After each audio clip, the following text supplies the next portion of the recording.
Chart trading की series में आज इस केस को देखेंगे जो कि बार बार रिपीट होता है। किस तरह से हम ब्रेकआउट के बाद यानी लास्ट स्विंग का जब ब्रेकआउट होता है तो उस पर किस तरह से हमको देखना होता है, किस तरह से चार्ट को पढ़ना होता है और कैसे हम ट्रेड लेंगे और क्या हमारे कंफर्मेशंस होते हैं।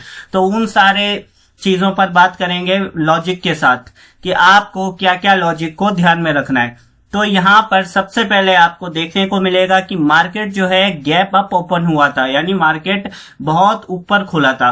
तो जैसे ही मार्केट गैप अप खुलेगा तो सबका रुझान किस साइड होगा? ऊपर की साइड होगा। गैप अप खुला तो सबका साइड ऊपर की साइड होगा। तो इसको कैसे पढ़ेंगे कि मार्केट ने बायर्स को इनवाइट किया, गैप अप खुल के मार्केट बायर्स को इनवाइट कर रहा है। पहले ही बता दिया कि मैं तो ऊपर जाने वाला हूं। और फिर क्या किया, बायर्स को बहुत अच्छा खासा पैसा भी दे दिया, प्रॉफिट भी दे दिया और अच्छा खासा ऊपर चला गया। यहां पर सारे बायर्स ने पैसा कमा लिया होगा। फिर मार्केट क्या, थोड़ा सा रेसिस्टेंस लेके फिर ऊपर चला जाता है और यहां पे रेसिस्टेंस तक आता है। अब मार्केट क्या कर रहा है, नीचे गया एग्जैक्ट सपोर्ट लेके, फिर वापस से मार्केट ने डायरेक्टली ब्रेकआउट दे दिया। यहां पर आप देखोगे मार्केट क्या कर रहा है, डायरेक्टली ब्रेकआउट कर रहा है। तो अब ये वाला जो मूव था, पिछला वाला मूव है, तो जरूरी तो नहीं सारे ही लोगों ने इस वाले मूव को कैप्चर कर लिया होगा।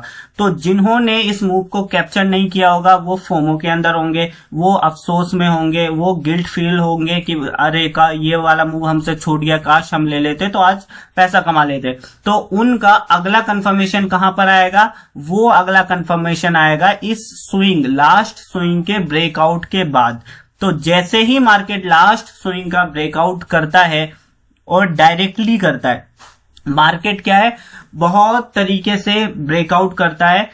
अलग अलग ब्रेकआउट पे अलग अलग कंडीशंस होते हैं। ऐसा नहीं कि आप एक ही चीज को जान लो और उसी को सब पे कॉपी पेस्ट करते जाओ, ऐसा नहीं है। बहुत सारे ब्रेकआउट होते हैं। बहुत बार क्या होता है, अच्छी खासी सेलर्स की लिक्विडिटी ले लेता है, सेलर्स को एंटर करवा देता है, फिर यहां पर एक रियल ब्रेकआउट दे देता है। तो आप देखते हो ये क्या हो गया, इस बार तो पिछली बार तो ये हुआ था, इस बार कुछ और हो गया, तो पिछली बार ये नहीं हुआ होगा, इस वजह से वो हो गया। तो बहुत सारी कंडीशंस को हमको देखना पड़ता है।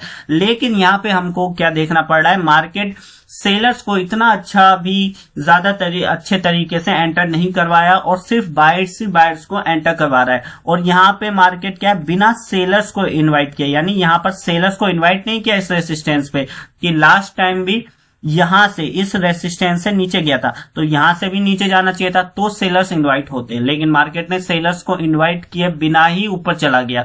तो यहां पर जो इस मूव को नहीं ले पाए होंगे, इस मूव को मिस कर दिया होगा, वो लोग फोमो के अंदर, गिल्ट के अंदर क्या है, सोचेंगे कि अब हमसे मिस नहीं होना चाहिए, पिछला वाला हो गया था, मार्केट बुलिश है, ऊपर ऊपर जा रहा है, तो इसमें वो एंटर होते ही होते हैं। ये रिटेलर्स की आम साइकोलॉजी होती है, क्योंकि हर जगह उन्होंने यही सुना होता है, यही पढ़ा होता है और ग्रीन कैंडल्स को देखकर यही मन में आता है कि बस हम प्रॉफिट कमा लें, किसी तरह जल्दी से ले लेते हैं।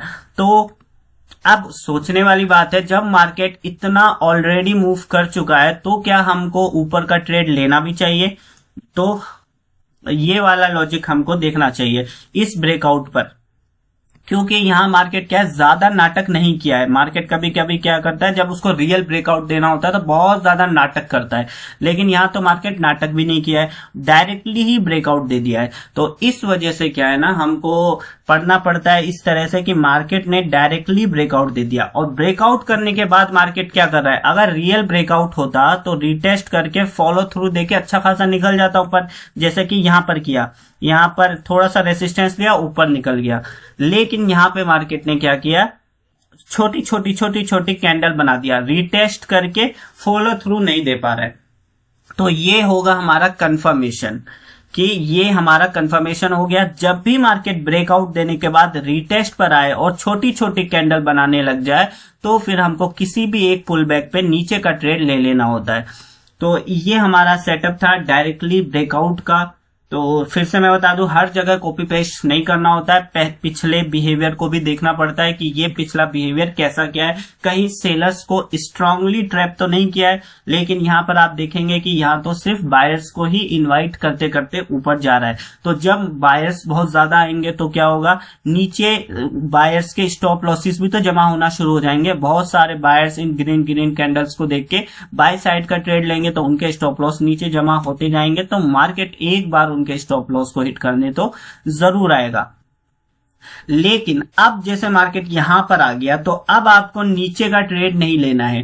नीचे का ट्रेड क्यों नहीं लेना है, क्योंकि ये ऑलरेडी अच्छा खासा मूव कर चुका है। तो जब मार्केट इतना अच्छा मूव कर दिया है तो अब ये निकलने के बाद आपको ट्रेड नहीं लेना होता है। फिर कहां लेंगे, वेट करेंगे एग्जैक्ट जोन पर। अगर मार्केट को रिवर्स होना है, अपने ट्रेंड को कंटिन्यू करना है, तो वो इस जोन तक नहीं आएगा।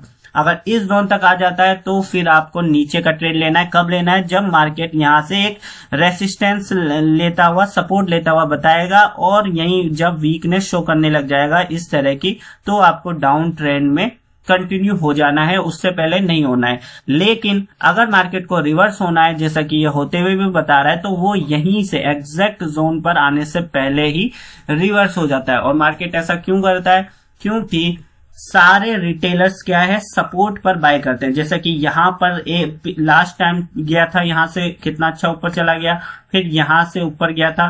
तो सारे रिटेलर्स किस इंतजार में होंगे कि मार्केट यहां पर आए और फिर हम बाय लेंगे और मार्केट इस तरह से जाएगा। लेकिन मार्केट क्या इतना आसान होता है, क्या पैसा कमाना इतना आसान होता है मार्केट से? तो ऐसा नहीं होता। मार्केट क्या करेगा, अगर एग्जैक्ट तक आ गया तो वो ऊपर जाने जैसा तो बताएगा, लेकिन वो क्या कर देगा, नीचे आके सभी के स्टॉप लॉस को हिट कर देगा। तो ये आगे की प्लानिंग है।